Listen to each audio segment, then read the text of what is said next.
ভাত খেয়ে যান বলে না বৃষ্টির এই দাঁড়ায় এক মিনিট।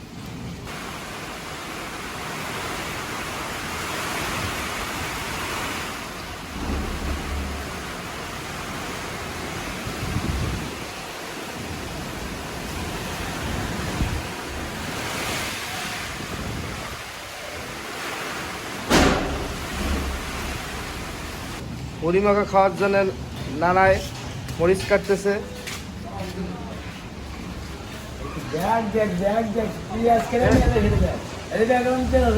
ব্যাগের মধ্যে কি আছে?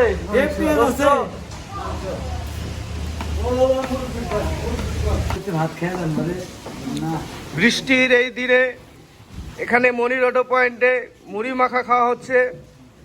এই যে আমাদের গাড়ি নিতে আসছে, কাস্টমার ভাইও আছে, কাকাও আছে, যে কাকা শুরু করতেছে। আমাদের নানা আছে, সরিষা দিয়ে চানাচুর মুড়ি পেঁয়াজ মরিচ দিয়ে মুড়ি মাখা চলতেছে খাওয়া।